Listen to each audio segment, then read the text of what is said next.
이제 취임 이후에 저와 여러분이 함께 나누고 싶은 말씀이 있었습니다. 그 말씀이 바로 오늘 이제 우리가 함께 읽은 에베소서 3장의 말씀입니다. 여러분, 에베소 교회는요, 사도 바울이 직접 개척한 교회이고 특별히 다른 교회들에 비해서 많은 기간, 오랜 기간 동안 정말 애착을 가지고 마음을 다해서 목회를 했던 그런 교회입니다.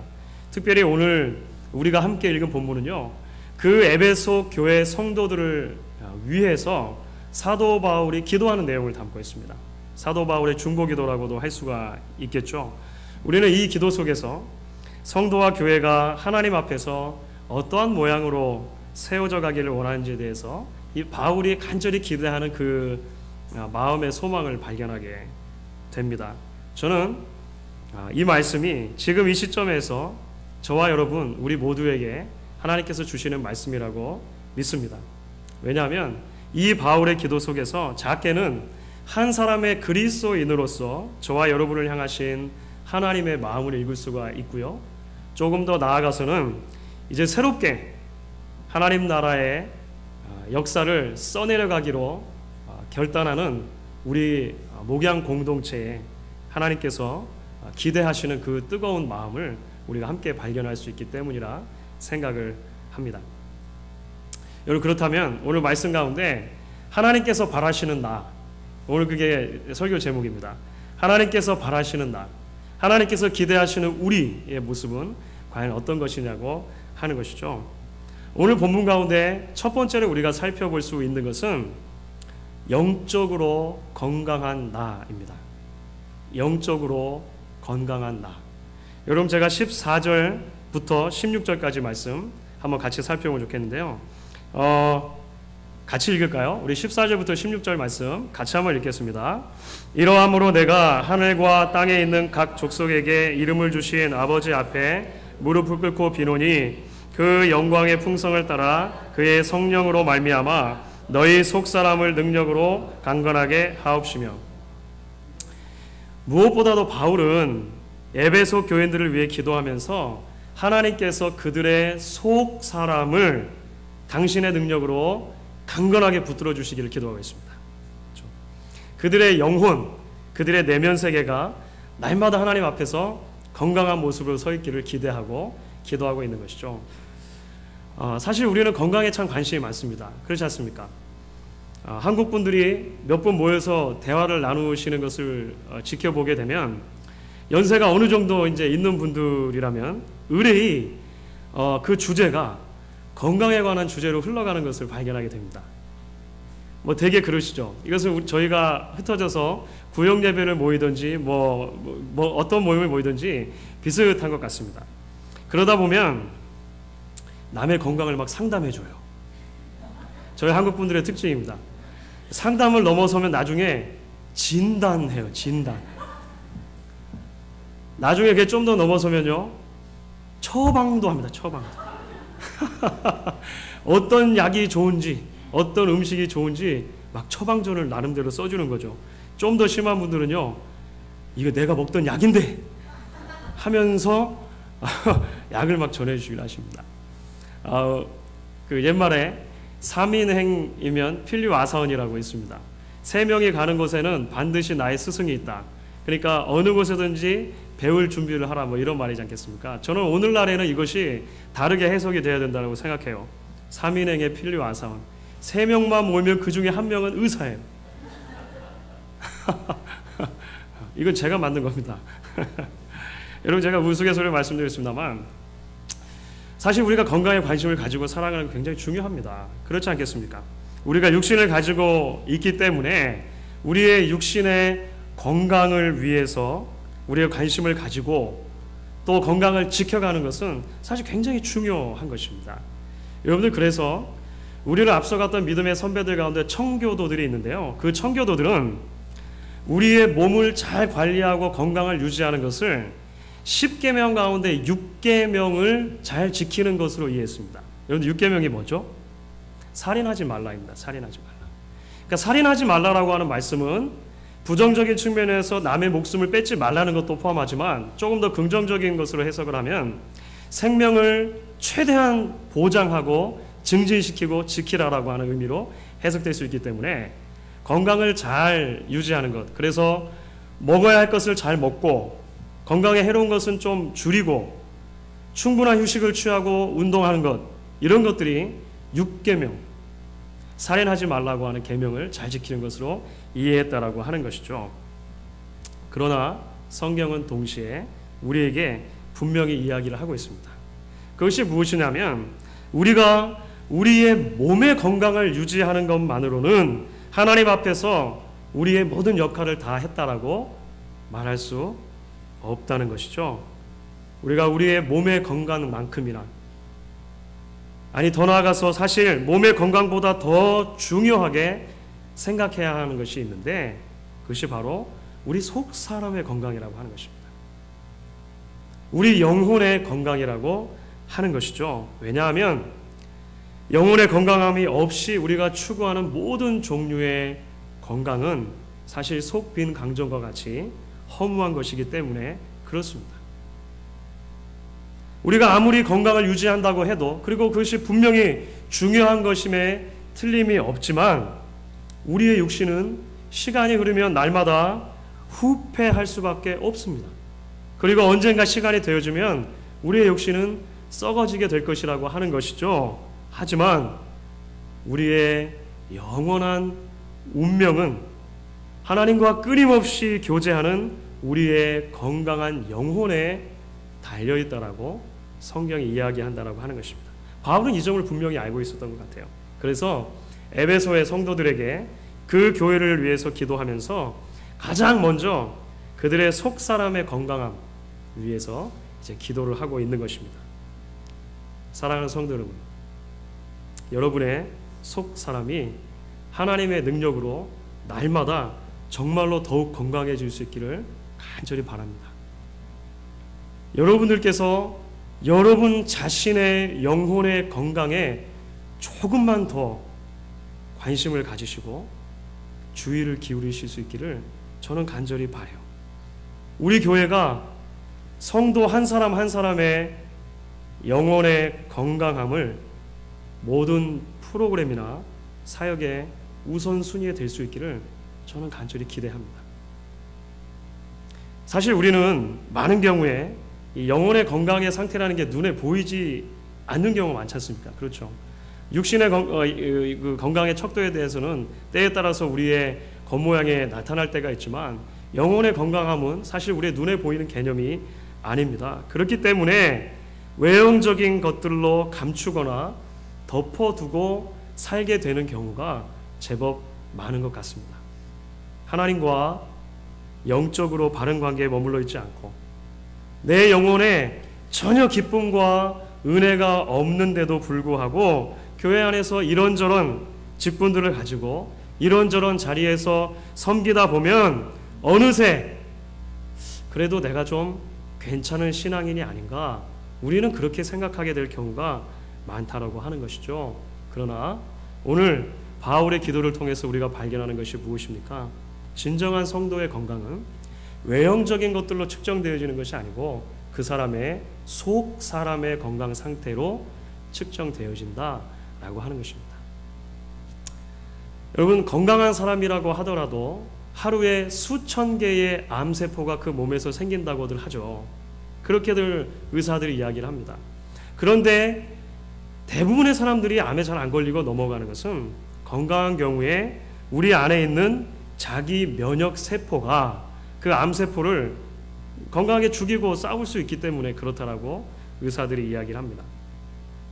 여러분, 겉으로 보면 아무런 문제가 없고 괜찮은 교회인 것 같은데 자그마한 문제가 하나가 탁 던져질 때 그것이 걷잡을 수 없는 파장을 일으켜서 공동체를 파괴시키고 마는 교회가 있을 수 있습니다.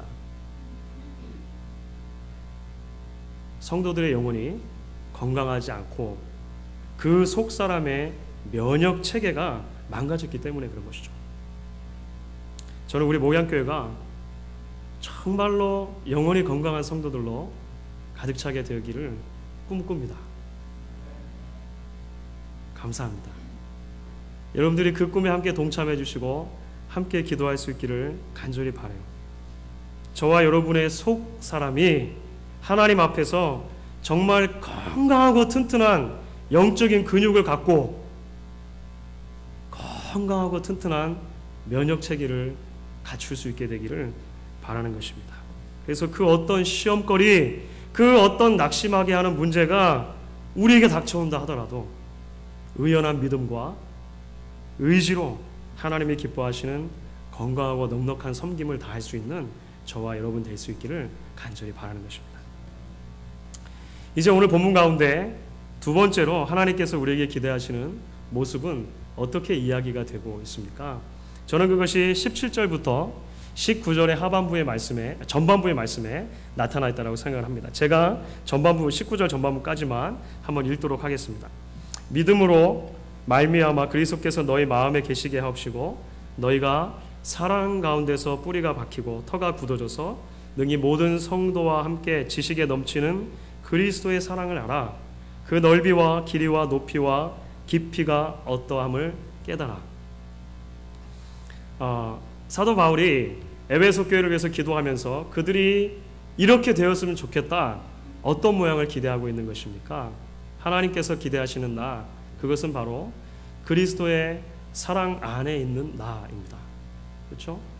그리스도의 사랑 안에 있는 나. 바울은 성도들이 예수 그리스도의 사랑을 좀 더 많이 깨닫고 그리고 그 사랑 안에 뿌리를 내려서 흔들리지 않는 아름드리 신앙으로 세워질 수 있기를 그렇게 기도하고 있는 것이죠. 사실 여러분, 이것은 우리가 첫 번째로 살펴보았던 영적인 건강의 문제하고 굉장히 밀접하게 관계가 되어져 있습니다. 왜냐하면 성도가 영적인 건강을 계속 유지한다고 하는 것은 사실 자신이 얼마나 예수 그리스도의 큰 사랑을 받았는가, 그리고 그 사랑에 얼만큼 내가 계속적으로 머물러 있을 수 있는가 하는 것과 밀접하게 관계가 되어 있기 때문에 그렇습니다. 우리의 영혼이 계속적으로 건강을 유지할 수 있는 연료가 있다면 그것이 바로 그리스도의 사랑이라고 하는 개념이라고 하는 것이죠. 저희가 살고 있는 필라델피아 지역은 지난 태풍 샌디가 주었던 그런 피해에서 이제는 거의 복구가 된 것 같습니다. 하지만 더 큰 피해를 당한 지역들이 있죠. 우리 인근의 뉴욕과 뉴저지 지역들은 사실 그 피해가 훨씬 더 심각했었고, 그래서 아직도 복구가 되지 않은 지역들이 꽤 많이 있는 것 같아요. 특별히 뉴욕 지역을 비롯해서 휘발유 대란이 일어났습니다. 그 아시죠? 뉴욕에 가족이 계신 분들이나 아마 이 얘기를 많이 들으셨을 것입니다. 절대적으로 이 주유소마다 휘발유가 부족해가지고 가솔린이 부족해서 그 대란 현상이 일어난 것이죠. 그래서 뭐 이 주유소에 가면 경찰들이 늘 대동해 있고, 그리고 그 한 통 또는 차 하나를 채우기 위해서 대여섯 시간씩 기다리는 거 보통이고, 심지어 이제 타 지역에 친지나 이제 친구들이 계신 분들께서는 연락을 해가지고 가솔린 통을 좀 사가지고 거기다가 가스를 채워서 배달을 좀 해줬으면 좋겠다, 이렇게 하시는 분들 꽤 많이 있으시더라고요. 지난번에 제가 취임 문제로 이제 그 뉴욕에 계신 그 친구 목사님들께서 연락을 해주셨는데 힘드시죠? 그랬더니 여기 요즘에 새로운 미덕이 하나 생겼는데 제일 좋은 미덕이 뭐냐면 휘발유 선물하는 것이다. 성도들 사이에 사랑을 나누는 가장 확실한 방법, 휘발유를 선물해 주는 것이 미덕으로 자리 잡을 만큼. 그래서 사실 지난주 금요일 날 뉴욕주에서 그런 결정했다고 합니다. 홀짝제. 이게 뭐냐면 자동차 번호판의 제일 뒷번호가 홀수냐 짝수냐를 해가지고 홀수날 짝수날 이렇게 기름을 넣을 수 있도록 그런 조치까지 취했다라고 합니다. 그런데 여러분, 혹시 그런 질문을 한번 안 던져보셨습니까? 왜 사람들이 그렇게 휘발유를 사려고 하는가? 너무 답이 쉽습니까? 아니, 왜 여러분 5시간, 6시간 걸려가지고 휘발유를 사고 휘발유를 막 선물하면 미덕이 되고 왜 휘발유를 사려고 하는 것입니까? 그게 꼭 필요한 연료이기 때문에 그런 것이죠. 그게 반드시 필요한 연료라고 생각 안 하면 왜 휘발유를 사는데 그렇게 힘과 노력을 들이겠냐라고 하는 것입니다. 자동차를 움직이고 난방을 돕는 데 있어서 없어서는 안 되는 연료이기 때문에 사람들이 굉장히 소중하게 생각한다라고 하는 것이죠. 사랑하는 성도 여러분, 한 사람의 그리스도인이 건강한 영혼을 유지하기 위해서 반드시 필요한 연료가 있다라고 하는 것입니다. 이것은 대체할 수가 없는 연료인 것이죠. 그것은 바로 우리를 향한 예수 그리스도의 사랑입니다. 사도 바울은 누구보다도 이것을 잘 알고 있었던 것 같아요. 그는 핍박자였었습니다. 초대교회에 말씀 전하는 사람이었던 스데반이 돌에 맞아 죽을 때 돌로 치는 사람들의 옷을 대신 맡아줬었어요. 그리고 그 스데반이 죽는 것이 마땅하다고 생각했던 사람이라고 하는 것입니다. 그런데 다메섹으로 핍박하러 가는 길에 예수 그리스도를 만나게 되죠. 그리고 그 예수님을 만나는 순간 깨닫게 된 것이 무엇입니까? 그렇게 그리스도를 핍박하고 예수 믿는 사람들을 핍박하며 살았던 자기 자신을 하나님께서는 한 번도 실패하지 않으시고 사랑해 오셨다라고 하는 것을 발견합니다. 핍박하시는 그 예수 그리스도께서 한 번도 실패하지 않으시고 자기를 사랑하셨다는 사실을 깨달은 것입니다. 그리고 그 그리스도께서 똑같은 사랑을 가지고 이제 저 이방인들 가만 놔두면 그냥 죄 가운데 살다가 죽을 수밖에 없던 이방인들을 향해서도 그 사랑을 연결해 주시고 싶다라고 하는 마음을 사도 바울이 발견한 거죠. 그렇게 큰 그리스도의 사랑을 발견했을 때 사도 바울은 자신의 인생 전체를 다 들어서 송두리째 주님의 발 아래 내려놓고 이방인 선교를 위한 도구로 사용되기를 기뻐했다라고 하는 것입니다. 바울에게 있어서 눈만 감으면 떠오르는 나의 오늘을 있게 한 원동력, 내가 오늘을 살아갈 연료, 그것이 무엇이었다라고 생각하십니까? 그리스도의 사랑이라고 하는 것이죠. 그리스도의 사랑. 그래서 그는 그 사랑을 지식에 넘치는 사랑이라고 표현하는 거예요. 모든 지식과 모든 지혜를 넘어서는 그런 사랑이라고 하는 것입니다. 아무리 이해하려고 해봐도 이해가 안 되는 거예요. 아무리 설명하려고 해도 설명이 안 되는 것이죠. 그래서 왜 날 사랑하나? 여러분들 복음성가 중에 그 찬양 아시죠? 왜 날 사랑하나? 그렇게 하나님 앞에 고백할 수 없는 그 그리스도의 사랑을 기억하는 것입니다. 에베소 교인들을 위해서 그 바울이 이제 기도하는 것이죠. 여러분들이 그 그리스도의 사랑의 넓이와 길이와 높이와 깊이가 어떠함을 깨달아 알기를 원합니다. 그리고 여러분들이 그리스도를 여러분 안에 정말로 주로 모실 수 있기를 바라고 그 안에 뿌리를 내려서 흔들리지 않는 신앙인으로 서갈 수 있기를 원합니다. 이렇게 바울이 기도하고 있는 것입니다. 여러분, 한 어린아이가 성장한다고 하는 것은요, 부모에게 전적으로 의지하던 것에서, 어린아이가 갓난아이일 때는 정말 100%를 부모에게 의존하지 않습니까? 그렇죠? 그렇게 전적으로 의존하던 것에서 벗어나서 스스로 밥을 먹고 스스로 옷을 입고 스스로 자신의 인생을 결단하며 그렇게 살아가는 것을 성숙한다라고, 아이가 성장한다라고 우리는 이해할 수 있을 것입니다. 그런데 사랑하는 성도 여러분, 신앙이 성숙해진다고 하는 것은 교회 안에서 또는 인생의 문제들 앞에서 어떤 일이 닥치든지 간에 내가 혼자서 척척 해내는 그런 자립적이고 독립적인 신앙인으로 살아가는 것을 의미하지 않습니다. 우리가 신앙이 자란다는 것을 조금 잘못 생각할 때가 있습니다. 신앙이 성숙한다는 것, 신앙이 성장한다는 것은 무엇입니까? 오히려 그리스도의 사랑에 전적으로 의존적이 되는 것이에요. 예수님의 사랑이 아니면, 그 사랑을 가능하게 하시는 하나님의 은혜가 아니면 오늘 잠시 잠깐이라도 살 수 없겠노라고 하나님 앞에 고백하는 것입니다. 나는 왜 하나님을 더 사랑하지 못하는가? 여러분 혹시 고민하십니까? 나는 왜 형제가 잘 사랑이 안 되는가? 왜 나는 용서가 안 되는가? 여러분 혹시 고민하고 계십니까? 왜 교회를 오래 다녔어도 나는 미지근한가? 여러분 혹시 고민하십니까? 여러분의 고민에 대한 답은 그리스도의 사랑입니다. 예수님의 사랑을 조금만 더 깊이 알고 그 사랑이 조금만 더 여러분들을 붙들 수 있게 되기를 바라는 것이죠. 제가 기도하고 꿈꾸는 저와 여러분의 모습이 그것입니다.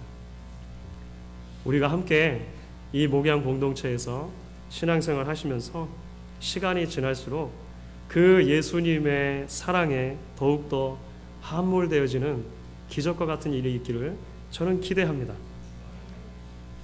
우리가 예배 전에 찬양했던 것처럼 찬송가 203장 마지막 3절입니다. 찬송가 204장 3절입니다. 세상과 나는 간 곳 없고 구속한 주만 보이도다. 우리가 그 사랑 때문에 다시 한번 하나님 앞에서 새로워질 수 있기를 간절히 원한다라고 하는 것입니다. 이제 그렇기 때문에 이러한 비전은 바울이 말하는 성도의 삶을 향한 세 번째의 기대로 이제 당연히 연결이 되어지게 됩니다. 이 모든 것들이 다 이제 마지막으로 바울이 말하는 것에 이제 같이 묶이게 되어지는 것이에요. 그것이 무엇입니까? 하나님이 기대하시는 나, 그것은 바로 성숙해지는 나입니다. 성숙해지는 나. 그렇죠? 오늘 19절 하반부의 말씀에 이렇게 기록이 되어 있습니다. 하나님의 모든 충만하신 것으로 너희에게 충만하게 하시기를 원하노라. 영적으로 건강하고 예수님의 사랑 안에 있다는 것은 이제 자연스러운 성숙을 수반하는 것입니다. 하나님의 충만으로 너희가 충만하게 되어지기를 원한다. 이게 무슨 의미가 있습니까? 우리가 하나님께서 원하시는 그 수준에 이르기를 원한다라고 하는 거예요. 계속해서 자라서 하나님께서 우리에게 기대하시는 바로 그 모습, 그 청사진 그 모양대로 이제 딱 합체가 되어지는 것, 그것이죠. 그것을 4장 13절에서 바울은 그리스도의 장성한 분량까지 자라는 것이다라고 이야기를 하고 있습니다. 여러분, 그렇다면 적어도 바울이 말하는 개념에 있어서 성숙이라고 하는 개념은 계속이라고 하는 의미가 있는 것입니다. 그렇죠? 성숙은 과정이라고 하는 것입니다. 과정. 우리가 그리스도인들이 성숙하게 되어지는 것을 어떤 단시간에 되어질 수 있는 것으로 속성반해서 할 수 있는 걸 생각하면 큰 문제가 있습니다. 성숙은 과정이라고 하는 것입니다. 영적인 건강을 계속적으로 유지하는 것이 성숙이고 그리스도의 사랑을 멈추지 않고 깨달아 가는 것이 성숙이라고 하는 것입니다. 신앙의 여정 전체가 다 우리는 성숙해가는 과정이라고 하는 것을 여러분 반드시 기억하셔야 돼요. 내가 더 이상 성장하지 않는 순간, 그것이 성숙이 멈춘 것이죠. 더 이상 우리가 하나님께서 원하시는 모양으로 빚어지지 않는 순간이 되어지는 것입니다. 사랑하는 여러분, 우리의 사랑도 과정입니다. 우리의 용서도 과정입니다. 여러분의 헌신도 과정이고요. 여러분의 섬김도 과정입니다. 여러분, 사랑이나 용서나 섬김이나 헌신이 단번에 되지 않는다고 해서 여러분들이 조급하실 이유가 없는 것이 거기에 있습니다. 지금 내키지 않는다고 해서 포기할 것도 아니라고 하는 것이에요.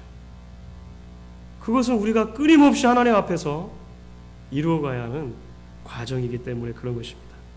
저는 저희 교회가 단순히 수적인 팽창에 집중해서 그것 때문에 과도하게 기뻐하거나 과도하게 실망하게 되어지지 않기를 간절히 바라요. 물론 건강한 생명을 가지고 있는 공동체라면 성장하는 것은 당연할 것입니다.